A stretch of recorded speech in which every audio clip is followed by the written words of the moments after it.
I don't get it. Like, I really don't get it. Those Intel commercials with the dude from Big Bang Theory, the tall, skinny dude, the one that's really spazzy.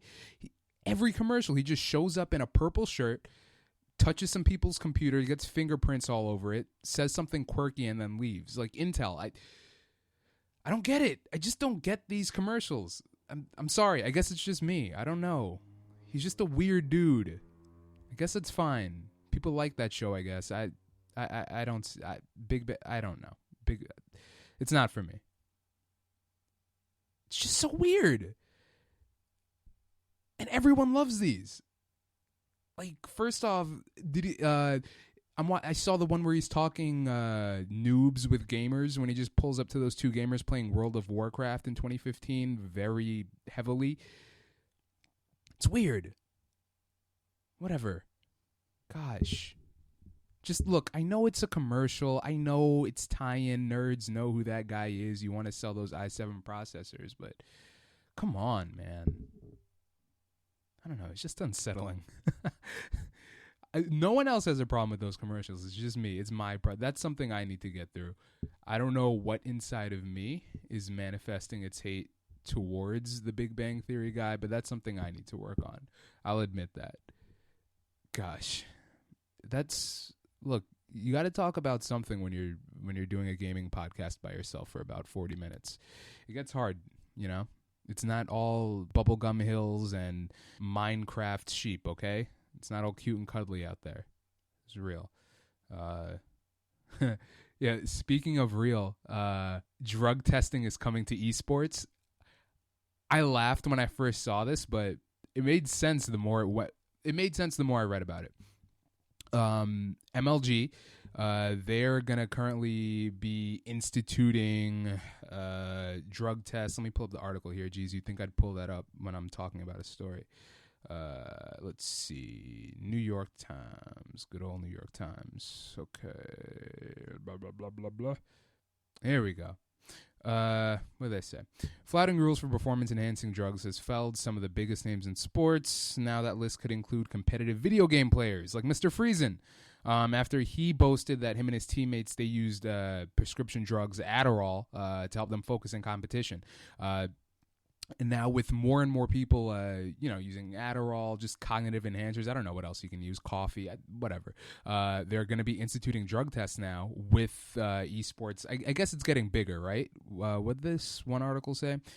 There's like more than 113 million esports fans now. And I can attest, even when I've been gaming all my life, but this shit is growing ridiculously. I don't get it. I really don't. How people can sit in front of a computer for 32 hours and play Dota without taking a piss. I don't know. I really don't. But hey, more power to you if it's bringing you fun, dude. What can I say? Yeah, here it is. The growing stakes for players. Prize money is expected to reach $71 million this year. So, yeah, I guess it makes sense. You want a level playing field. Dude, this is just so weird. Like, there's nothing really physical. Well, yeah, I guess it is physical. You're clicking a mouse. But it's just, what is this world coming to? I don't know if I should be scared or happy. I guess I'm glad. You know what my thing is? I guess I just don't picture myself sitting down in front of ESPN on a Sunday and watching a Dota 2 championship. I don't know. Like, okay, I'm thinking maybe it just has to get like a certain mind share. Like once it starts getting the buzz outside of NeoGAF, like when you can go into a sports bar and have someone talking about like their raid or something like that. All right, maybe then it would become a little bit more enticing. But I don't know. You know what? It probably is. I guess it's because those games never really appealed to me. Like, when I was a kid, anything top down, I wasn't fucking with it. I don't know why. I just wasn't. It took me out of the action. And also, I didn't like turn-based, other than Pokemon. And wait, what else? No, Pokemon. Oh, those Mega Man. What were those games called? Like intranet games, like where you played Mega Man and you hacked into the mainframe and shit. That was awesome. What else? That's all I can remember right now. But yeah, turn-based was never really my thing. That's why I never really got into Final Fantasy either. But I started coming around. I liked what did I play recently? Torchlight 2. That was fun. Diablo, I guess I got to spend more time with it. But I think that's like the main reason why I never gravitated to Twitch or watching esports. But it's growing. I mean, if people are taking PEDs for it, it must mean something, right? God, I'm trying to let's see.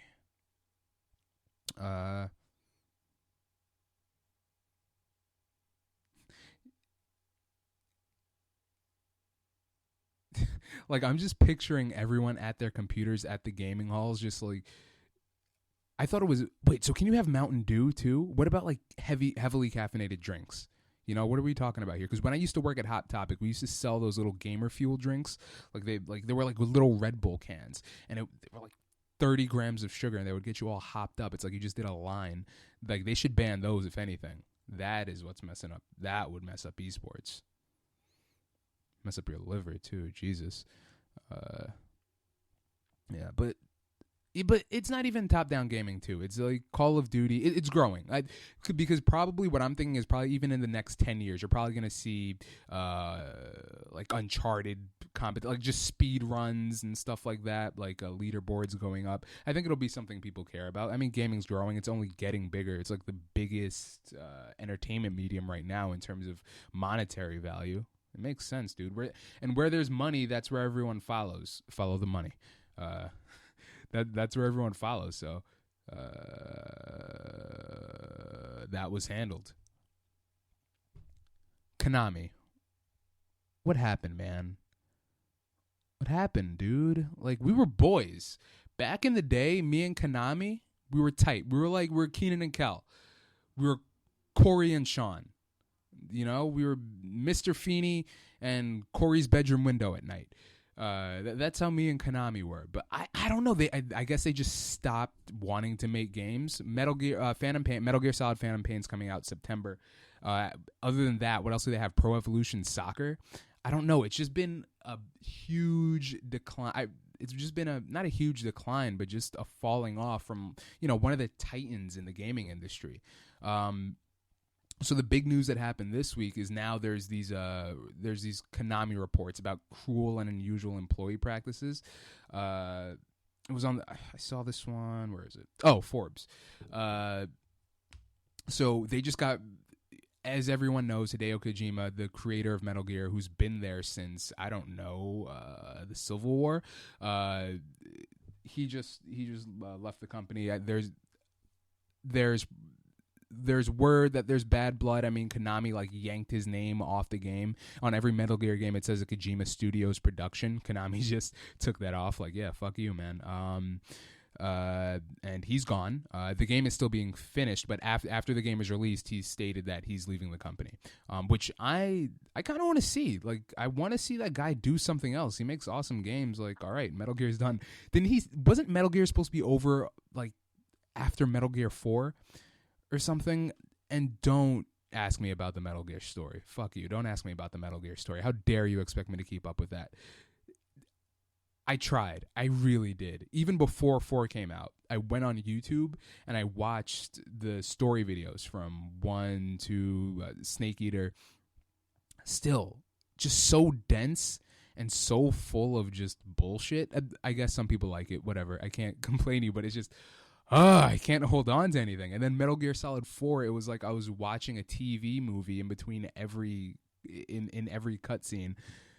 Like, come on, guys. I don't have that much attention span, all right? I was born in 91. I can't focus on anything. I came up with the internet, all right? Gosh, I'm used to tabbed browsing. You can't expect me to hold my attention for that long. But yeah, I mean... long story, quirky characters, just weird attention to detail. That's what's I don't know, enamored the hearts of gamers everywhere with the Metal Gear series, because there are people that will slit my throat for saying what I just said. But yeah, so after that comes out, I mean, Konami really has nothing going on, and in the report. And Silent Hills got canceled too once Konami left. That was a game him and Guillermo del Toro were working on. Let's see. I gotta find the cruel and unusual punishment. Oh yeah, and it gets creepy too, man. Let's see. Konami reportedly they monitor the movements of employees with cameras that are placed everywhere, with particular interest given to how long they break for lunch using time cards. Is this 1982? Those that take too long are publicly shamed within the company. Publicly shamed. How do they publicly shame them? I mean, it is Japan. Do they like? Is it like a frat boy thing? Do they paddle them when they're walking back to their cubicle? Public shaming. Do they like strip their? Do they delete like their gamer tag score from their 360 profile in front of everyone?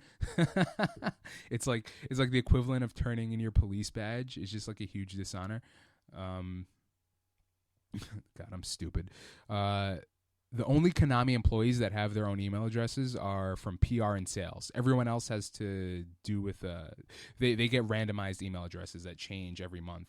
Let me see. Oh, yo, Konami, they're straight G's. I mean, I say that with equanimity, but they have no patience for employees they deem useless, shuffling their responsibilities around not only to other jobs within their division, but sometimes moving them out of game development entirely and working into their pachi slot factories. Yeah, in Japan, Konami, they just own what are those things? Pachinko parlors. Pachinko parlors. They own gyms. They just have their hand in weird stuff. But like, I think that's where they make most of their money off of now. That's probably why they're not focusing on games so much. Yeah, but they redirect their employees to like work janitorial jobs, just do menial shit. Like people that were game devs that work their entire lives for that. Yeah, it's rude, but that's some G shit, man. Like, whatever. Oh, and one of the employees, like apparently a lot of this came to light after like the employees that left. They were posting a lot of this stuff to Facebook. They called them punishment jobs, and they were giving these punishments out to junior employees and senior staff. Because the crazy thing about Konami is it's still a family company. It's a family hierarchy.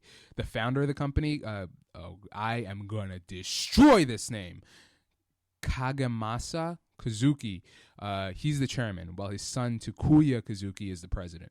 And the board of directors has Kazuki's nephew and son-in-law. It's nepotism out the yin yang over there. So you could tell how that's run. That might be something. That might be why Kojima had, why he's been wanting to leave. I've been picturing that they've just been keeping Hideo Kojima oh, did you ever see Clock Stoppers? This is perfect. My 90s kids, you're with me here. Remember in Clock Stoppers when they took French Stewart and they put him in that cryogenic chamber where they slowed down time so he can continually work on a new prototype for a time-controlling watch for years on end, but only aging about a minute in the process? I feel like Konami just had Hideo Kojima on a spaceship somewhere, just sleep depriving him like what they do in Scientology, and just pumping him with useless information and brainwashing him so he can continue making these Metal Gear games. And that's also why the stories make no fucking sense, because this guy is like he's having a fever dream for the past decade. I really think that's what Konami's been doing. I mean, look at Hideo Kojima. That dude is over 50. Why does he look younger than me? That's not right, okay? I know Asian people look like they're 12 forever, all right? But that dude, he's like, either Konami's doing something or he's eating babies. I don't know what it is, but he makes an interesting video game. I'll give him that. Okay, what else we got on the docket here? Just pulling up these news stories. Let's knock them out, Pete. Okay, yeah. Did you guys see that new Time magazine cover with Palmer Luckey, the Oculus Rift founder? It has to be. I can't. If you haven't seen this photo, it has to be the worst photo ever put on the cover of a magazine in publication history. It has to be. If you haven't seen it, imagine a really bad stock background of a beach and a bad Photoshop of Palmer Luckey on the front with no shoes, knees bent, both hands in the air, a couple inches off the ground, looking like he's being sucked into a UFO with a stick up his ass. Now, let me tell you something. If I was in that photo, I would have to walk into the Time offices and kill everyone there. I'm sorry. Witnesses too. There's just no way. There is no way I would allow myself to be portrayed like that. And that's me. I'm nobody. Now, imagine doing that to the guy who sold his company Oculus VR after dropping out of college to Facebook for $2 billion and is making a platform way bigger than gaming. Like, Time, do you know what that dude is making? All right. The Oculus Rift, it's a virtual reality simulator. It puts you in the game essentially as well. But the possibilities are so expansive for that. Like, we haven't seen anything yet. You know what that thing could do? I don't remember where I heard it, but there was this demonstration where this guy, he put on the glasses, and it didn't simulate he was in a video game. It actually simulated that he was in a movie theater. And to him, it felt like he was really sitting in a movie theater watching a huge 20, 30-foot screen that was right in front of him, even though he was only wearing a pair of glasses. Like, this thing transports you to someplace completely different. I can speak firsthand. I used it. It was PAX 2013. Palmer Luckey was actually there. It was right... It was a little while after they were bought by Facebook. And the dude, I don't know, he was just sitting down. And me and my friend Reggie, we were playing it, and they strapped us in. Well, they just put it on our head. We didn't get on a ride or something. And we were just sitting in this couch, and it was a fighting game. But how the fighting game was, we were these two characters, but the arena was a living room. And we were already sitting in these couches. So the room that we were playing in looked exactly like the room that we were actually sitting in. So there were these so we had these like little we had the 3D models jumping around fighting, and it was so cool. Like, if I looked around a corner, if I looked around a chair, I can move the character there. Like, it really felt like I was in it. And that was just a prototype. That was like one of the early dev kits, dude. Like, remember old cell phones? Remember how shitty the Zach Morris, Will Smith phones were? Those Fresh Prince phones where you can give someone a concussion if you're not careful enough when you're swinging that thing. Like, now look at what your phone can do. All right, this may change how. All right, I'm gonna get crazy here. I'm gonna get woo-woo. All right. I'm already there. This could be bigger than the internet. This could change the way man perceives the nature of waking reality forever. Okay? I'm talking about our consciousness being completely uplifted and placed somewhere else in the matter of seconds. All right? That's crazy shit. Okay, now everyone's saying that Time, messed up VR because of this. Because honestly, who's gonna look at that cover and go, "Oh, that's something I want to put on my face"? No, they ran with the usual nerd story, like, "Oh, Palmer's not your typical nerd. He doesn't wear flip flops and wear Dungeons and Dragons." Yeah, it's 2015, but they're still quoting that stuff. Yeah, and it didn't really show why VR is such a big thing, why this guy is on the cover of Time magazine. It kind of just looks like, hey, look at these crazy nerds, man. Oh, dude, there's another there's another picture of him on the beach, like picking the goggles up and just looking straight ahead into the camera. Like, there's so... Oh, like, this picture is made for a caption contest. Like, even the way the sky is on the front, like, it's perfectly blank where you can fit 2 nice sentences of caption there. I don't know how this hasn't been on Reddit's front page yet. Please Google Palmer Luckey Time magazine photo. The dude's a genius. He didn't deserve that. Seriously. Dude, I feel for you, bro. Let me see what else this article has here. Let's see. Yeah, but it's this is the thing, and I don't think it's going to sink VR. I really don't, because the thing is, this isn't something that you can really explain or tell people about. Like, this is just one of those things where you have to do it. Like, before I used Oculus, I didn't see the point. I didn't see what the big deal was until I actually strapped it on and I had my first oh shit moment. That's what's gonna sell this. It's like when this is at the Walmart kiosk and the mom comes up and she puts that on, you know, and she's suddenly in Billy Blanks' training room and he's doing a deep tissue massage. Like, she'll get it, she'll buy it. It's the new Wii Sports, it's the new Wii Fit. It'll be everything. It'll be everywhere. All right, I'm telling you, this is one of those things where people just have to see it to believe it. It'll happen. Time Magazine, they know what they're doing. They know what's gonna get their name in the headlines. They know what's gonna cause a stir. But like real technology always shines through, man. Yeah, so don't get your panties up too much in a knots, gaming public, whatever the fuck we are. Let's see here. Moving right along.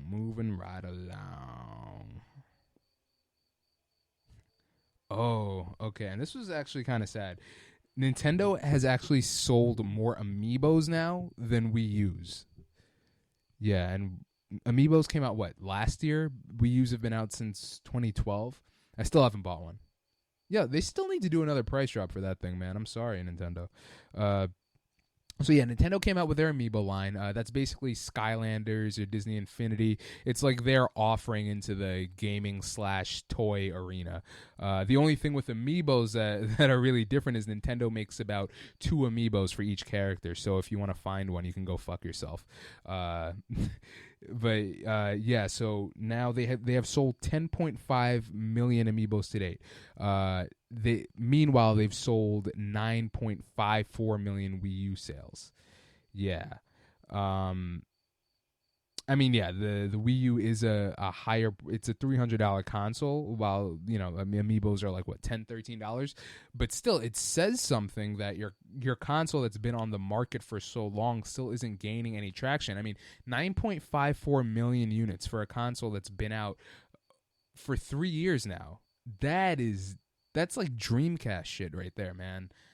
I'm really hoping that whatever Nintendo's next thing is, what is it, the NX, the XXX, whatever their next, the Wii Us, I hope that thing really gets them back into, I don't want to say rolling with the big boys, because I like that Nintendo's different. I like that they're not like Sony and Microsoft. They're not going to be doing the same moves every year. I like they march to the beat of their own drum. But honestly, they're a little ridiculous. You're not going to get any third-party support making severely underpowered machines like that. Because what Nintendo likes to do is, when they make a video game console, they don't have it in their head, hey, let's make the best video game console to play games on. In their head, they say, okay, let's make the best device to play Nintendo games on. The vision we have for them, and what's going to make that, what's going to enable us to make the best game out of this hardware for what we want to do. And that speaks to Nintendo fans. They make systems for Nintendo fans. I already know which niggas in my life are going to be picking up Mario Kart 8, or who are going to be picking up the next console. Like, you already know those people, and everyone knows them too. If you have a Nintendo dude in your group, like, you know who that is. They just don't want to face facts and grow up. I'm joking. I love Nintendo. But yeah, it's kind of sad, because it's Nintendo, dude. Like, they're the staple. Like Nintendo's always there. You don't really expect to see them floundering like that. Yeah, I'm sure they have money in the bank. You know, Nintendo's stacked, but still, it's like watching your dad get beat up. Oh, the news is finished, and let me stretch it out. All right. This has been weighing on me for a really long time.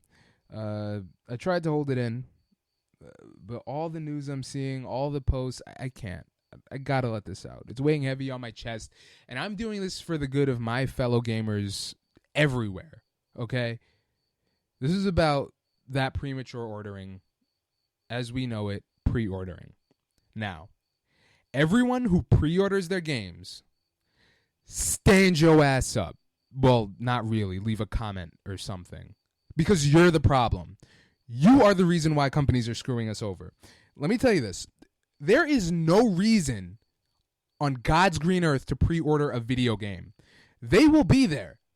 These are, you go to a game store, that game's gonna be there, okay? Don't listen to the dude in the GameStop pin who's telling you, no, dude, a lot of people are coming in, man. I don't know, you might want to pre-order this. Oh, Game Informer too, let me just don't listen to that dude, all right? He's not real. He's a figment of your imagination. He comes from the GameStop magical land full of quotas and congregate commercials. Now, don't listen to them.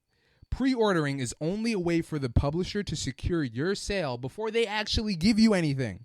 We have no incentive. There is no upside to this. And you go, oh, but Pete, I get the pre-order DLC. I get the bonus. I get the Catwoman missions. I get the season pass. I get all this great stuff. Dude, don't you understand that all that stuff used to be included in the game and just used to be called the game? Now what they do is they make everything all at once. They partition out the content and they charge you for extra content. They're trying to see how much they can squeeze out of us, these companies. And I know, AAA games is not a cheap thing to do. It's very expensive. I get it. But there comes a point where you piss off your customer base to where there's no coming back. We're even seeing it with Steam now. Steam finally implemented Steam refunds. And look what happens. As soon as Arkham Knight drops, as soon as it drops on PC, how many refunds are given out? These games keep coming out broken, and it's the publishers not having any respect for their consumers. They want to hit a date, they release the game, and they say, oh, we'll just patch it in a week. But we'll still charge you full price for it. We still won't give you a return if you bought this retail. You can still go fuck yourself. What other medium? Do you go to the movies and pay for your ticket 2 weeks before the movie comes out? And then when you go to the movie is skipping and stuttering the first 10 minutes that it's playing? No, you get your money back. You don't put up with this. The only reason it's done is because we put up with this. We need to make a concerted effort to stop. This is madness, honestly. If this is your hobby, if this is what you enjoy, if this is something that brings you fulfillment, if this is how you intake your art, then it should be on the onus of the publishers and the creators of that content to have as much respect for the people that they are affecting with it. They should have that same respect for us as how we have the respect for their art. It's a two-way street, okay? And it's detrimental to their art just how it's detrimental to the way we perceive their art. For one, I love gaming. I want to see this medium grow. But when you have bullshit like this is what keeps it stagnant. This is what keeps it from really penetrating into the mainstream, into giving it the breadth it deserves, to make gaming journalism something bigger, to where people can make actual livings, to where devs don't have to be shoveled around all the time. In order for this to get bigger, you can't be held down like this. You know what I'm saying, man? You know what I'm saying? I'm really trying to push it through my voice here because I really don't think people are understanding it. Let me pull this up here. All right. Now, I can't tell you what to do with your money, okay? I really can't. It's yours. If you want to put down $5, $10, $15 in a game beforehand, you go right ahead. You worked for that money. But let me tell you something, okay? As a consumer, you're doing their work for them. And you're even seeing this with Kickstarter now. You're seeing companies put their games on Kickstarter with a goal that's well below of what it will take to actually get that game developed and published. All they're doing is they're using that to gauge public interest so they can show that to publishers so they can then get their game made. You're the capital. You're the initial investment in that for that company to get their return. The thing is, though, you're not seeing any return on that. Sure, you may get a game when it comes out and you may get a t-shirt if the Kickstarter actually goes through, but you're not seeing a return on your investment. When you put your money in Kickstarter, it's framed as a donation, but you're really giving that company capital is what you're doing. You're giving them value. The money that you put in is a straight correlation of the value of how many people want this product, okay? And you're showing that with the best indicator possible, your wallet, okay? if you keep supporting that, like look at E3. Look at E3. I love Adam Boyes, but then the Shenmue dude comes on for the Shenmue 3 Kickstarter. Yes, the cult classic. You're finally gonna get another Shenmue. I didn't own a Dreamcast. Okay, I'm sorry. I missed the boat. I missed the gravy train on Shenmue. But they announced the Kickstarter at E3 saying, "Hey, donate money to our game so we can get it paid." Yeah, I know we're only on the biggest platforming in games at the leading console manufacturer's stage show, but sorry guys, like he practically pulled out his pockets and twisted his hands and said, "We have no money. Please buy our game." When you have the publisher right there, it's what are you doing at this point? Sony can obviously bankroll that. They took the time to put you on their stage. They gave you the grandstanding. They gave you the music. The companies know exactly what they're doing. They're supposed to assess their own risk. And if you go, "Well, Pete, it's a lot of money to make these games," companies companies take risks as well. Well, you know what? That's the job of a business. It's what you're supposed to do. That's your job. It's not mine. Tough tits, all right? It's what you do, not me. Don't put that onus on me, dude, because, and I might be fine with it if these games are coming out working, if they were coming out as finished products, but they're not doing that. Stop pre-ordering games. Stop it. Cut it out. Stop.